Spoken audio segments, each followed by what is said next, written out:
झाझर ओढ़ानी से झाझर ओढ़ानी से तोहरो तकल काए गोरी झाझर तोहरो तकल का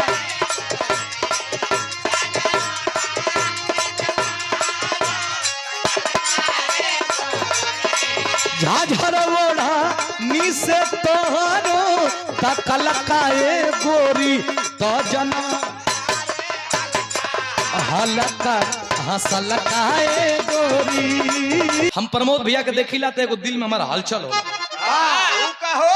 बोल के बता देते हैं गौया बोल के बता देना का हो कह के ना बताओ ना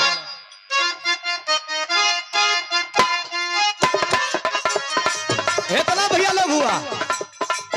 बाड़ू दिलवा में मचवले तहलकाए गोरी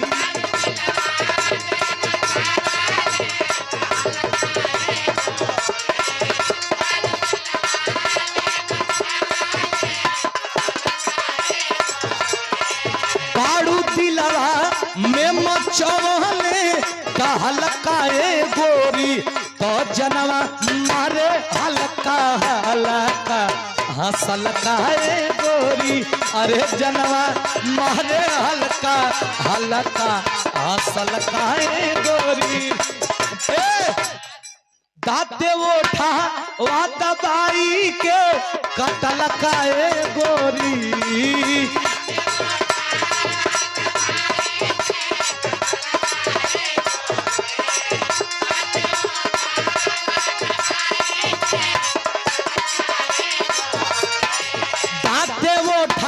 दबाई के कटल काए गोरी तो जनवा मारे हल्का हल्का हंसल काए गोरी जनवा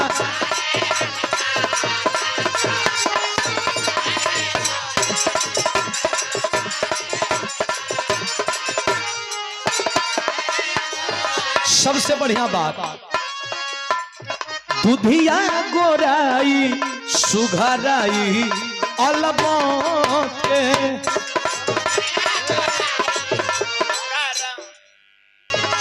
दुधिया गोराई सुघराई अलबोके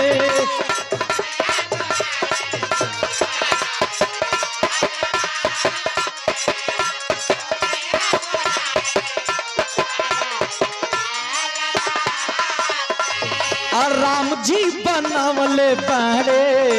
तोहरा के होके राम जी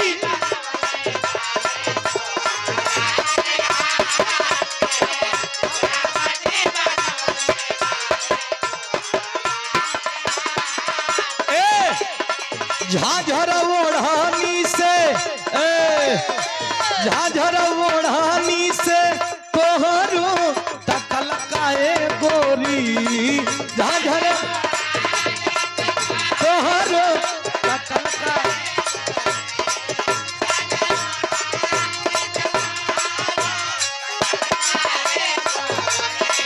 झाझर ओढ़ानी से तोहरो तकल काए गोरी तो जना हल्का हंसल काए गोरी।